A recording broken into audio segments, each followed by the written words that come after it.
ಓಂ ಗಂ ಗಣಪತಯೇ ನಮಃ. ಹಾಯ್ ಹಲೋ ನಮಸ್ಕಾರ. Welcome to spiritual vibes YouTube channel. ವೈದಿಕ ಜ್ಯೋತಿಷ್ಯದ ಪ್ರಕಾರ 12 ವರ್ಷಗಳ ನಂತರ ಗುರುವು ಮಿಥುನ ರಾಶಿಯಲ್ಲಿ ನೇರವಾಗಿ ಚಲಿಸಲಿದ್ದಾನೆ. ಗುರುಗ್ರಹವು ನೇರ ಗ್ರಹಕ್ಕೆ ತಿರುಗುತ್ತಿದ್ದಂತೆ ಜೀವನದ ಹಲವು ಕ್ಷೇತ್ರಗಳಲ್ಲಿ ಸಕಾರಾತ್ಮಕ ಬದಲಾವಣೆಗಳು ಕಂಡುಬರುತ್ತವೆ. ದೀರ್ಘಕಾಲದಿಂದ ಸ್ಥಗಿತಗೊಂಡ ಕೆಲಸಗಳು ಮತ್ತೆ ವೇಗವನ್ನು ಪಡೆಯುತ್ತದೆ ಮತ್ತು ಅದೃಷ್ಟವು ಕೆಲವು ರಾಶಿಯವರಿಗೆ ಅನುಕೂಲಕರವಾಗಲು ಪ್ರಾರಂಭಿಸುತ್ತದೆ. ಆ ಲಕ್ಕಿ ರಾಶಿಗಳಾವವು ಎಂದು ಈ ವಿಡಿಯೋದಲ್ಲಿ ತಿಳಿಯೋಣ. ಜ್ಯೋತಿಷ್ಯ ಶಾಸ್ತ್ರದಲ್ಲಿ ಗುರುವನ್ನು ಜ್ಞಾನ, ಶಿಕ್ಷಣ, ಮಕ್ಕಳು, ಧರ್ಮ, ಸಂಪತ್ತು, ದಾನ, ಗುರುವಿನ ಅನುಗ್ರಹ ಮತ್ತು ಜೀವನದ ಬೆಳವಣಿಗೆಯಲ್ಲಿ ಪ್ರಮುಖ ಅಂಶವೆಂದು ಪರಿಗಣಿಸಲಾಗುತ್ತದೆ. ಗುರು ತನ್ನ ಪಥವನ್ನು ಬದಲಾಯಿಸಿದಾಗಲೆಲ್ಲ ಅದು ವ್ಯಕ್ತಿಯ ಜೀವನದ ಈ ಪ್ರಮುಖ ಕ್ಷೇತ್ರಗಳ ಮೇಲೆ ನೇರವಾಗಿ ಪರಿಣಾಮ ಬೀರುತ್ತದೆ. ಮಾರ್ಚ್ ಆರಂಭದಲ್ಲಿ ಗುರು ನೇರವಾಗಿ ಚಲಿಸಲಿದೆ, ಅಂದರೆ ಅದು ಮಿಥುನ ರಾಶಿಯಲ್ಲಿ ನೇರ ಚಲನೆಯಲ್ಲಿ ಸಾಗಲಿದೆ. ಅಂತಹ ಸನ್ನಿವೇಶದಲ್ಲಿ ಗುರುವಿನ ನೇರ ಚಲನೆಯು ಕೆಲವು ರಾಶಿಚಕ್ರ ಚಿಹ್ನೆಗಳಿಗೆ ಪ್ರಯೋಜನಕಾರಿ ಆಗಬಹುದು. ಈ ಸಮಯದಲ್ಲಿ ಈ ರಾಶಿಚಕ್ರ ಚಿಹ್ನೆಗಳು ಸ್ಥಾನ ಮತ್ತು ಪ್ರತಿಷ್ಠೆಯನ್ನು ಗಳಿಸಬಹುದು. ಸಂಪತ್ತಿನಲ್ಲಿ ಗಮನಾರ್ಹ ಹೆಚ್ಚಳದ ಸಾಧ್ಯತೆಗಳು ಇವೆ. ಆ ಅದೃಷ್ಟ ರಾಶಿಚಕ್ರ ಚಿಹ್ನೆಗಳು ಯಾವುವು ಎಂಬುದನ್ನು ತಿಳಿಯೋಣ. 1. ಸಿಂಹರಾಶಿ.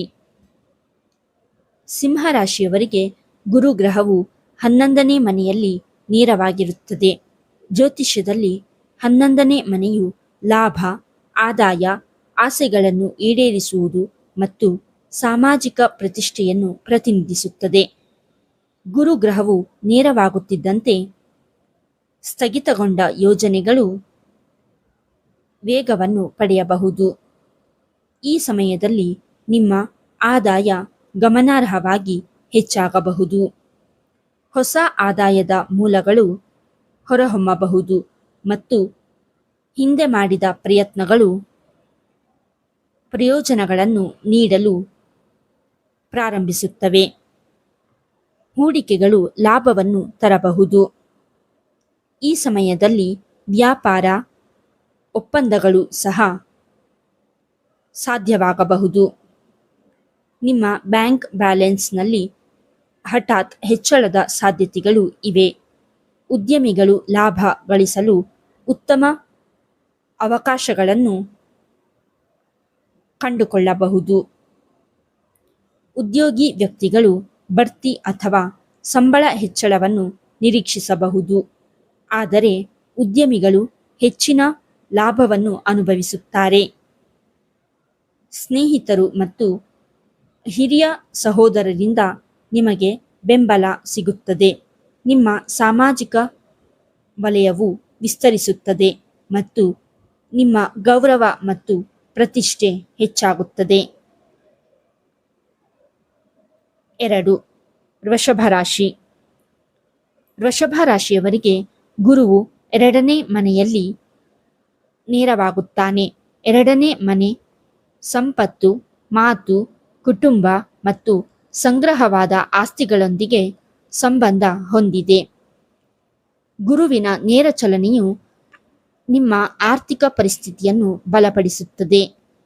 ಸಿಲುಕಿಕೊಂಡಿರುವ ಹಣವನ್ನು ಮರಳಿ ಪಡೆಯಬಹುದು ಮತ್ತು ಉಳಿತಾಯ ಹೆಚ್ಚಾಗುತ್ತದೆ.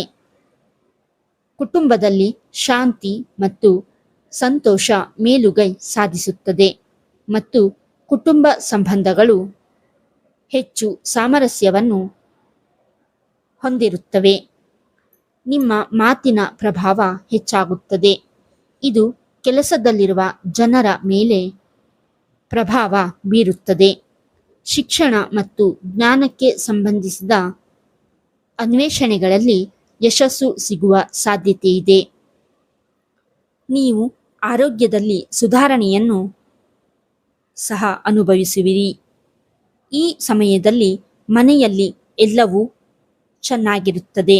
ನೀವು ಒತ್ತಡ ಮತ್ತು ಆತಂಕದಿಂದ ಮುಕ್ತರಾಗಿರುತ್ತೀರಿ. ಈ ಸಮಯದಲ್ಲಿ ನೀವು ಸಿಲುಕಿಕೊಂಡಿರುವ ಹಣವನ್ನು ಸಹ ಪಡೆಯಬಹುದು. ಇದು ನಿಮ್ಮ ಆರ್ಥಿಕ ಪರಿಸ್ಥಿತಿಯನ್ನು ಸುಧಾರಿಸಬಹುದು. 3. ಮೀನರಾಶಿ.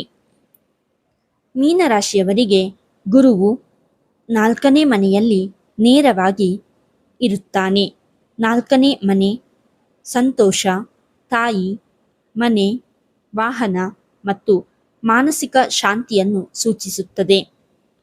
ಗುರುವಿನ ಆಶೀರ್ವಾದದಿಂದ ಗ್ರಹ ಜೀವನವು ಆಹ್ಲಾದಕರವಾಗಿರುತ್ತದೆ. ಹೊಸ ಮನೆ, ವಾಹನ ಅಥವಾ ಆಸ್ತಿಯನ್ನು ಖರೀದಿಸಲು ಅವಕಾಶಗಳು ಇರಬಹುದು. ನಿಮ್ಮ ತಾಯಿಯ ಆರೋಗ್ಯ ಸುಧಾರಿಸುತ್ತದೆ ಮತ್ತು ಕುಟುಂಬದ ವಾತಾವರಣವು ಸಕಾರಾತ್ಮಕವಾಗಿರುತ್ತದೆ. ವಿದ್ಯಾರ್ಥಿಗಳಿಗೆ ಈ ಸಮಯವು ಹೆಚ್ಚಿದ ಏಕಾಗ್ರತೆ ಮತ್ತು ಅವರ ಅಧ್ಯಯನದಲ್ಲಿ ಸಕಾರಾತ್ಮಕ ಫಲಿತಾಂಶಗಳನ್ನು ತರುತ್ತದೆ. ಮಾನಸಿಕ ಒತ್ತಡ ಕಡಿಮೆಯಾಗುತ್ತದೆ ಮತ್ತು ಆಧ್ಯಾತ್ಮಿಕ ಒಲವು ಹೆಚ್ಚಾಗುತ್ತದೆ. ಈ ಸಮಯ ಹೊಸ ಉದ್ಯೋಗ ಅಥವಾ ವ್ಯವಹಾರವನ್ನು ಪ್ರಾರಂಭಿಸಲು ಅನುಕೂಲಕರವೆಂದು ತೋರುತ್ತದೆ. ಈ ಸಮಯದಲ್ಲಿ ಉದ್ಯೋಗದಲ್ಲಿರುವ ಜನರು ಹೊಸ ಜವಾಬ್ದಾರಿಗಳನ್ನು ಪಡೆಯುತ್ತಾರೆ. ಅಲ್ಲದೆ ತಾಯಿಯೊಂದಿಗಿನ ಸಂಬಂಧಗಳು ಬಲಗೊಳ್ಳುತ್ತವೆ. ಈ ವಿಡಿಯೋ ನಿಮಗೆ ಇಷ್ಟವಾಗಿದ್ದಲ್ಲಿ ಲೈಕ್ ಮಾಡಿ, ಶೇರ್ ಮಾಡಿ ಮತ್ತು ಕಮೆಂಟ್ ಮಾಡಿ. ಹಾಗೆಯೇ ಇನ್ನೂ ಹೆಚ್ಚಿನ ವಿಡಿಯೋಗಳಿಗಾಗಿ ನಮ್ಮ ಚಾನಲನ್ನು ಸಬ್ಸ್ಕ್ರೈಬ್ ಮಾಡಿ. ಧನ್ಯವಾದಗಳು.